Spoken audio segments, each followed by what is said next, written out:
suis ravie de vous retrouver pour une nouvelle vidéo. Aujourd'hui, j'essaie de vous présenter Gods of Love de Jenny Lawrence aux éditions Hugo Poche. Je me le suis mis dans la valise avant de partir en vacances. Pourquoi? Parce que sur les réseaux sociaux, il a été assez chroniqué, on va dire. On l'a vu pas mal passer et les critiques étaient plutôt positives. Donc on sait que ça parle de romance et de mythologie, faut pas être neuneux hein, quand on voit la couverture et qu'on lit le résumé, mais franchement je me suis dit peut-être une romance pendant les vacances c'est top. Le pitch, quel est-il? Alors on suit Kaléa, une humaine, je vais vous mêler le résumé et mon avis en même temps.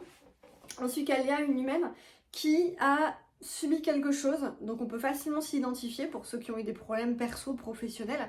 Elle a subi quelque chose dans sa vie qui fait qu'au niveau professionnel, elle est talentueuse mais elle est en perte d'inspiration et au niveau personnel, elle s'est forgée une carapace et elle ne laisse personne la pénétrer, donc elle ne connaît pas d'histoire d'amour. Voilà. Donc on suit sa relation avec sa meilleure amie qui est plutôt sympathique. Elle est très attachante, Kaléa. Et je me suis plutôt bien attachée à elle et on peut s'identifier selon notre passé, notre chemin de vie, etc.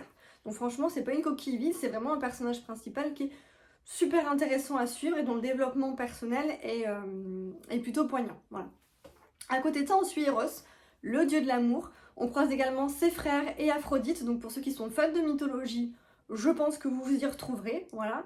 Eros, le dieu de l'amour, qui donc a une mission depuis des millénaires, il est immortel, hein, puisque c'est un dieu, qui a une mission qui a été de tout temps de trouver les âmes désespérées, qui ont le cœur brisé, d'une flèche, de réparer ce cœur brisé et de trouver l'âme qui leur est destinée. Voilà. Donc c'est une très belle mission, on adore. J'ai beaucoup aimé, pourquoi? Parce que l'aspect mythologique est là, on voit Eros, on voit ses frères, on voit leur mission détaillée, comment ils détectent une âme en perdition, comment ils sont investis de cette mission mais sans plus réfléchir. Donc c'est leur don qui s'exprime naturellement. Et donc Eros, il va faire la rencontre de Kaléa, notre héroïne. Il va se poser des questions parce qu'il va se passer quelque chose. Alors oui, il y a une romance, vous me direz, c'était écrit. Mais non, il va se passer quelque chose de précis entre eux. Il y a une amitié qui va naître, ils vont se rencontrer, il y a une relation qui va se développer, mais il va se passer quelque chose de précis entre eux qui fait que Eros va se poser des questions sur sa mission, que pourtant il effectue aveuglément depuis des siècles sans se poser de questions.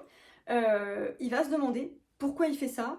Est-ce que lui-même il n'a pas droit du coup à connaître le bonheur? Est-ce que sa mission doit être exercée avec des œillères sans lui-même pouvoir s'impliquer émotionnellement? Alors ça paraît tout bête, est-ce qu'il peut tomber amoureux d'une humaine?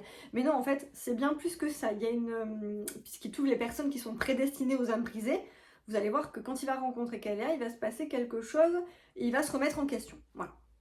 Ses frères aussi, Aphrodite aussi. Alors si vous aimez les romans, si vous aimez la mythologie, foncez, vous aurez tout ce qu'il faut.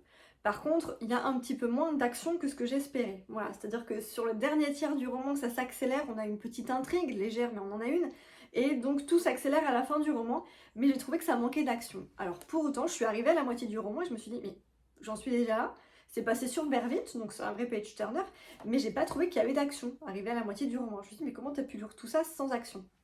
En fait, ça se lit très très bien. Ça se lit très très bien parce que c'est à la limite du roman introspectif. On voit les personnages se questionner sur leur vie, sur comment ils vont faire, comment ils ont fait pour vivre jusqu'à présent.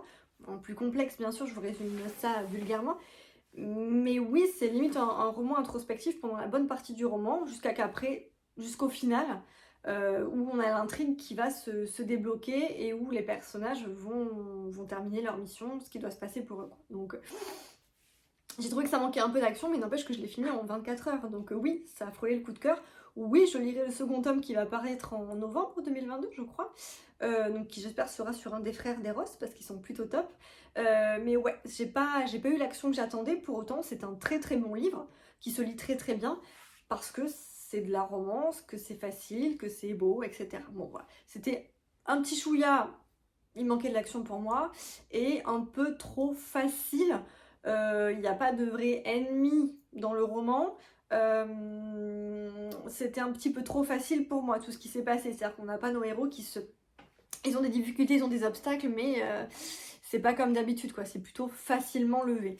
Mais sinon, à part ça, c'était une très très bonne lecture, à tel point que je lirai le second tome et que je le conserve dans ma bibliothèque. Donc voilà, je suis un peu mitigée, mais ça dépend ce que vous recherchez. Si vous recherchez vraiment de la mythologie profonde, avec une intrigue profonde, et de l'action à outrance, vous ne le trouverez pas. Pour moi, c'était léger. léger sans être niais et vide de consistance, mais c'était léger en termes de romance, en termes d'action, et c'est pas prise de tête. Voilà, on a une légère intrigue, mais c'est pas de l'intrigue poussée où on se dit qu'est-ce qui va se passer, on devine ce qui va se passer. Voilà. Néanmoins, c'était une très très bonne lecture. Je suis très contente d'avoir suivi les avis sur YouTube et j'espère que vous saurez l'ouvrir et le dévorer autant que je l'ai fait, puisque moi je l'ai lu en 24 heures. Mais c'était ce dont j'avais besoin à ce moment-là, donc tout dépend ce que vous recherchez. N'hésitez pas à me dire en commentaire s'il vous intéresse, s'il y a d'autres romans qui y ressemblent, que je pourrais lire. N'hésitez pas à mettre un petit pouce s'il vous plaît pour m'encourager, et puis je vous dis à bientôt pour de nouvelles lectures.